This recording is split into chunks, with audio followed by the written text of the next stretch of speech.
Mobile, इसको किसने बनाया? देखा यार मेरे बात पर भी साहब के पास इतना हकदार चटकदार मोबाइल है।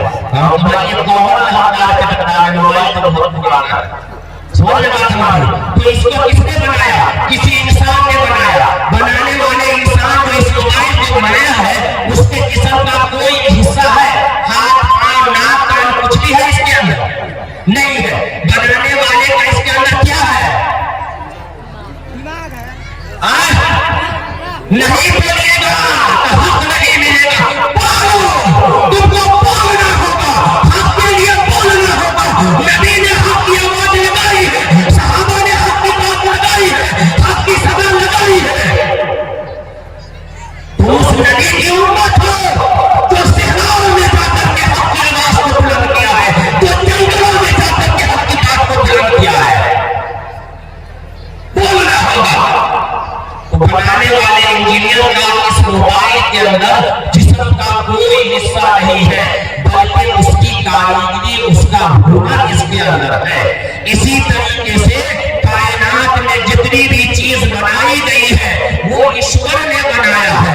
उसके अंदर अल्लाह नहीं है, ईश्वर नहीं है, बल्कि उसकी कारीगरी उसके अंदर है। जिस तरीके से बनाने वाले इंजीनियर की पूजा नहीं होती है, इसी तरीके से उस सामान की पूजा नहीं होगी, बल्कि इस संसार में जितनी भी चीज ईश्वर ने बनाई है, बनाने वाला चुप है, जिसको बनाया जाता है वो छोटा होता है और बनाने वाला बड़ा होता है। तो इस संसार का बनाने वाला कौन है? अल्लाह है।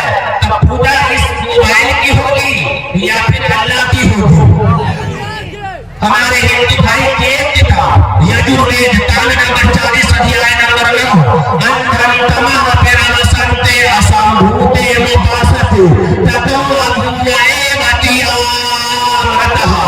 जो लोग पेड़ की, पौधा की, हवाओं की, सूरज की, मिट्टी की, आग की पूजा करते हैं, जो लोग पेड़ की, पौधा की, हवाओं की, सूरज की, मिट्टी की, आग की पूजा करते हैं, वो घोर अंधकार में गिरेंगे और उससे भी गहरे नरक में आग में गिरेंगे, जिससे वे अपने हाथ से बनाई हुई चीजों की पूजा करते हैं या मूर्ति की पूजा करते हैं। वेद ने कहा नतस्य प्रतिमा से यश्यना महत्तसः।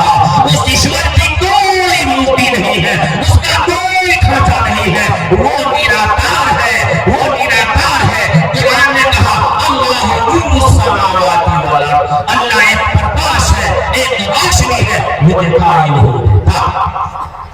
जो लोग पेड़ की, पौधा की, हवाओं की, सूरज की, मिट्टी की आग हम कभी कभी करते नहीं करते हैं।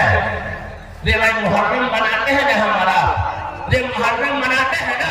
अरे नौजवान सब कहता है कि तारी पियो छान क्या जन्नत में जाओ फान के।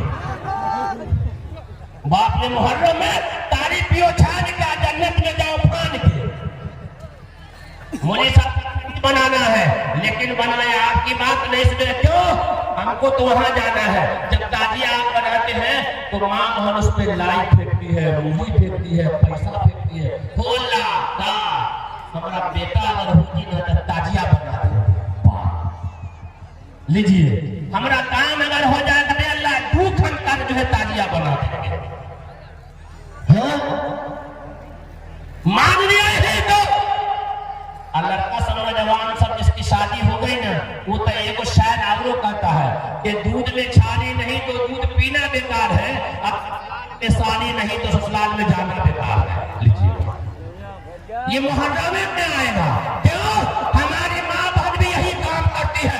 थोड़ा सा गड़बड़ी अगर आई, अगर ठीक अगर नहीं हुआ तो सीधे के मतलब किसी बाबा के पास चली गई, किसी भक्ता के पास चली गई, किसी ओझा के पास चली गई। क्या हुआ भाई? अरे यार मेरा बेटा तो लाल था, मेरा बेटा तो बड़ा हीरा था, जब तक के बेटा की शादी नहीं हुई बेटा बड़ा अच्छा था और बेटा की शादी कर दिए हैं 3000 रुपया दे रहा था और जब शादी किए हैं तो 1000 रुपया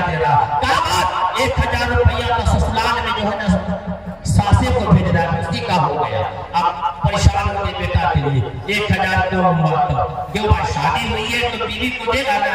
अब वो बुढ़िया के पास जा करके कहो, ए चाची काका हमारा बेटा 3000 महीना दे रहा था, और जब से शादी हुई तो ये 1000 दे रहा। कहा कि हाँ सही में तुम्हारी वो जो है उसका मौत मान लिया होगा, चलो किसी बाबा के पास। अब वो चली किसी बाबा के पास, झाड़ किया, तेल और मिर्चाई दिया, अब जो है वो 1000 रुपया बीवी को दे रहा था, बंद कर दिया। बीवी परेशान है, 1000 मिल रहा था, आप परेशान है, माँ को बोल रहा है माँ तका 1000 दे रहा था तुम्हारा दामाद बुढ़वा का आपा, वो भी बंद कर दिया। अब सास करती है और माँ करती है, अच्छा लगता है कि कार्रवाई किसी बड़का मौलाना से किया है। अब वो बड़का मौलाना के पास चली गई, अब क्या कहा कि बड़का घैला लाना है और सरसों का तेल लाना है और जो है मसूर की दाल लाना है और 1051 रुपया लाओ, भूत भाग जाएगा। पता ये चला कि अल्लाह को मान रही है, नबी को मान रही है, लेकिन अकीदे में गड़बड़ है। यहाँ यजुर्वेद कहता है